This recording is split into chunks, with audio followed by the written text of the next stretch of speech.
ഇന്ന് പകൽക്കാലം ഞാൻ ഇങ്ങനൊരു ദൂത് കൈമാറാം. ചേർത്ത് നിർത്തേണ്ടവരും നല്ല വാക്ക് പറഞ്ഞ് കൂടെ നിർത്തേണ്ടവര് നിന്റെ കൂടെ ഇല്ലാത്ത ജീവിതത്തിന്റെ ഗത്തുകൾ വെളിപ്പെടുമ്പോ ഈ പകൽക്കാലം എനിക്ക് പറയാനൊരു ദൂതുണ്ട്.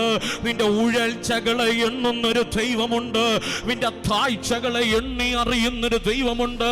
നിന്റെ ജീവിതത്തിന്റെ വേദനകൾക്കകത്ത് ആരും കൂടെ ഇല്ലേലും കൂടെ വരുന്നൊരു ദൈവമുണ്ട്. വിശ്വസിക്കുന്നവരുണ്ടെങ്കിൽ ആ ദൈവത്തെ നന്നായി ഒന്ന് സ്തുതിക്കണം, ആ ദൈവത്തെ നന്നായി ഒന്ന് ആരാധിക്കണം. ഈ പകൽക്കാലം പ്രിയരെ, നന്മയുള്ളപ്പോൾ മനുഷ്യൻ കൂടെ കാണും. അഭിഷേക നിന്റെ തലയിൽ വീഴുമ്പോ, ഗോലിയാത്തിന്റെ തല അറുത്തെടുക്കുമ്പോ ആയിരക്കണക്കിന് പേർ നിന്റെ പുകഴ്ച ഉയർത്തി വിളിച്ചു പറയും. പക്ഷെ ഇന്ന് പകൽക്കാലം ജീവിതത്തിന്റെ അകത്തളത്തിൽ, ജീവിതത്തിൽ ആരുമില്ലാത്ത ഒറ്റപ്പെടലിന്റെ എത്തുകൾ വെളിപ്പെടുമ്പോ അവിടെ നീ ഒറ്റയ്ക്കായി പോകുന്ന സാഹചര്യത്തിന്റെ അകത്തളത്തില് നിന്റെ ഉയർച്ചകളെ എണ്ണുന്ന, ഉയർച്ചകളെ എണ്ണി അറിയുന്ന ഒരു ദൈവമുണ്ടെന്ന ഈ പകൽക്കാലം ഞാൻ നിങ്ങളെ നോക്കി ഈ വചനത്തിന്റെ അടിസ്ഥാനത്തിൽ ഒരു ദൂത് കൈമാറുകയാണ്.